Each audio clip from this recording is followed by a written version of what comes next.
O período de 1940 a 1945, sem exagero, é o mais trágico da história mundial. A Segunda Guerra Mundial, o maior conflito militar da história da humanidade, envolveu 62 das principais nações existentes na época, afetando de alguma forma 4 dos 6 continentes: Europa, África, América do Norte e Austrália. Além disso, a guerra ocorreu em todos os oceanos do mundo, tanto na superfície quanto abaixo dela. A Segunda Guerra Mundial é justamente um dos conflitos militares mais bem estudados, com todos os adultos do planeta Terra, exceto talvez os representantes de tribos não contatadas, conhecendo pelo menos os contornos gerais de seus eventos e principais batalhas. Neste vídeo, não vamos falar sobre coisas bem conhecidas, como o desembarque na Normandia, Pearl Harbor, a Batalha de Kursk ou a Batalha de El Alamein. Em vez disso, vamos nos concentrar em batalhas pouco conhecidas, mas significativas para o curso da guerra, em cada uma das frentes de combate. Prepare-se confortavelmente. Estamos indo para dezembro de 1944. A águia do Terceiro Reich está próxima de sua queda como nunca antes. 10 golpes de Stalin, 10 operações ofensivas estratégicas, permitiram que o Exército Vermelho libertasse as terras da União Soviética dos invasores. Além disso, foram estabelecidas bases para futuras ações ofensivas do Exército Vermelho na Áustria, Alemanha, Escandinávia e Hungria. O caminho para a Península Balcânica também foi aberto. Em outras frentes, a situação para os países asiáticos era terrível. O Japão sofria derrota após derrota. A campanha africana terminou em uma derrota completa, enquanto os aliados triunfantemente desembarcaram na Normandia e libertaram Paris. Incapaz de lidar com 2 frontes, o exército alemão decidiu lançar uma operação ofensiva nas terras ocupadas pelos aliados. Seu objetivo era usar a antiga e comprovada tática de rápida ofensiva mecânica em partes do Blitzkrieg para forçar os aliados a recuarem do continente, liberando assim uma parte significativa das tropas do fronte ocidental e transferindo-as para o fronte oriental com a União Soviética.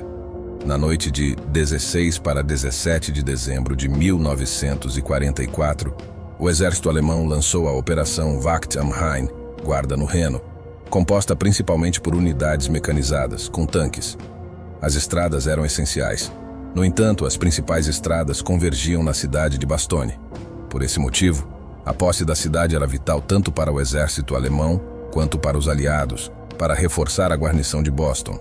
Em resposta, a 101ª Divisão Aerotransportada do Exército dos Estados Unidos, mais conhecida como Águias Gritantes, foi urgentemente deslocada para a cidade. Até aquele momento, esta divisão já havia participado do desembarque na Normandia e da fracassada Operação Market Garden. Os paraquedistas não tiveram tempo suficiente para descansar antes do reforço e equipamento. O desequilíbrio numérico estava do lado das tropas alemãs, e devido ao mau tempo, as águias não puderam receber apoio aéreo. Como resultado, em 19 de dezembro, Boston foi cercada pelas tropas alemãs, iniciando o cerco da cidade. Apesar da vantagem tática dos alemães, condições climáticas adversas e enormes perdas, o moral dos paraquedistas permaneceu alto. A famosa frase "Nós, paraquedistas, estamos cercados, nosso dia comum", foi proferida durante a Batalha de Bastogne. De qualquer forma, as forças do Reich não conseguiram capturar a cidade. A maioria dos historiadores concorda que isso se deveu à tática errada. Em vez de um ataque poderoso, as tropas alemãs tentaram atacar em várias frentes, dispersando suas forças. Após 6 dias de batalha sangrenta, em 26 de dezembro, o 37º Regimento de Tanques da Terceira Armada, liderado pelo general Patton, conseguiu romper o cerco da cidade. A Batalha de Bastogne, assim como toda a ofensiva do Ardennes, resultou em fracasso para o Reich. A história das Águias Gritantes é bem descrita no livro Band of Brothers, no qual uma excelente série de televisão foi baseada. Recomendamos fortemente a sua visualização. O próximo teatro de operações em nossa lista é o africano. Em 1942, ocorreu a Operação Battleship, durante a qual as tropas aliadas, principalmente britânicas, desembarcaram em Madagascar. O objetivo era libertar a ilha das forças da França de Vichy e evitar a organização de uma base militar japonesa em Madagascar.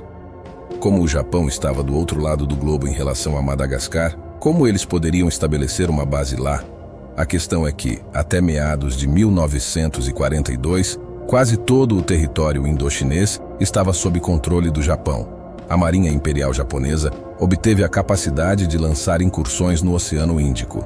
No oceano, a transferência bem-sucedida das forças japonesas para Madagascar poderia ter colocado em risco toda a navegação dos aliados no oceano. A Operação Battleship começou em 5 de maio de 1942 e durou até novembro de 1942. Devido ao terreno difícil de Madagascar, às fortificações construídas e aos erros do Comando Real, a captura rápida da ilha não foi possível. A fase atual da operação continuou até o início do outono. Os sucessos operacionais começaram apenas em 10 de setembro de 1942, após a captura da cidade de Mahajanga por 2 brigadas desembarcadas. 2 semanas depois, a capital de Madagascar, Antananarivo, foi libertada. A última grande batalha da operação em Madagascar ocorreu em 18 de outubro, quando o exército britânico conseguiu cercar e derrotar as forças Vichy em retirada. Em 6 de novembro de 1942, um armistício foi assinado entre os britânicos e o governador de Madagascar. É interessante notar que a defesa francesa na ilha durou mais do que a própria defesa da França em 1940, quando os alemães precisaram de apenas 1 mês e 12 dias para conquistar o país. Falando em Japão, vale destacar que suas tropas, tão temidas pelo comando britânico em Madagascar, tiveram apenas um episódio durante toda a operação: um ataque de torpedos de submarinos japoneses a 2 navios britânicos em 29 de maio de 1942, ambos afundados. Esse foi o único envolvimento japonês na defesa de Madagascar. Agora, já que mencionamos o Japão, continuemos no Pacífico, e a próxima operação menos conhecida será a Operação nas Filipinas, de 1944. Não deve ser confundida com a operação do mesmo nome e objetivo, nos anos 1941 e 1942. Se no início da Segunda Guerra Mundial o Japão tinha como alvo o arquipélago das Filipinas e conseguiu conquistá-lo com sucesso, em 1944 a situação era completamente diferente. Após a Batalha do Mar das Filipinas, os aliados assumiram a iniciativa e começaram operações ofensivas no Teatro do Pacífico.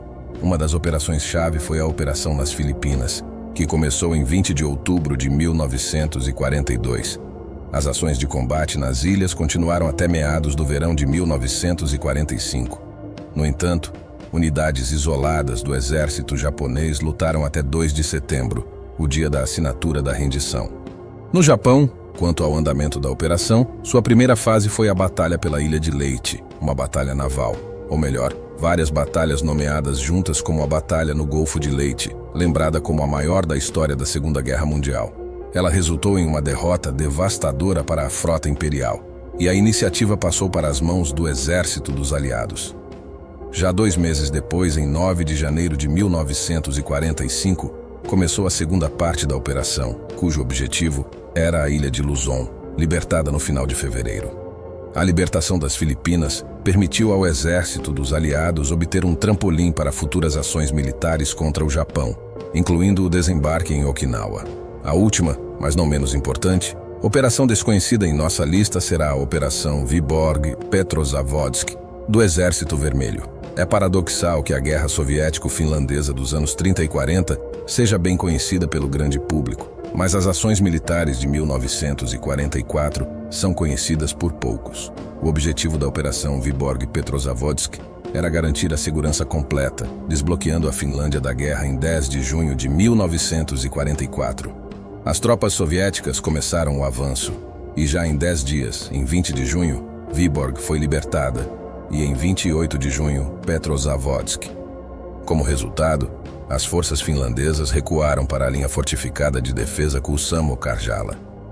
Embora inicialmente os finlandeses tenham mantido com sucesso a defesa, em 25 de junho, o Exército Vermelho conseguiu encontrar uma brecha na linha de fortificações. No entanto, devido às difíceis condições do terreno, foi difícil avançar.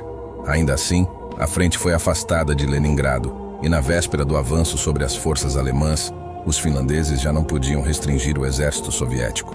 A posição da Finlândia tornava-se cada vez mais instável. Seu principal aliado, o Terceiro Reich, sofria uma derrota após a outra. Diante dos contínuos ataques, os finlandeses começaram a sondar o terreno para um acordo de paz com a União Soviética. Essa intenção se fortaleceu ainda mais após o desembarque em Vyborg em 17 de julho. Como resultado, por decisão do Estado-Maior, o fronte de Leningrado adotou posições defensivas e o fronte da Carélia continuou as ações ofensivas. Como resultado, em 25 de agosto de 1944, os finlandeses solicitaram condições de armistício com a URSS. Em 4 de setembro, entrou em vigor a ordem de cessar-fogo e 2 semanas depois, em 19 de setembro, foi assinado em Moscou um acordo de armistício entre a Finlândia e os aliados. Apesar disso, as ações militares no fronte continuaram. As hostilidades na Finlândia continuaram até abril de 1945. Esses eventos ficaram conhecidos como a chamada Guerra da Lapônia, durante a qual as tropas finlandesas libertaram seus territórios daqueles que se recusaram a deixá-los, as forças do exército alemão. E com isso concluímos por hoje.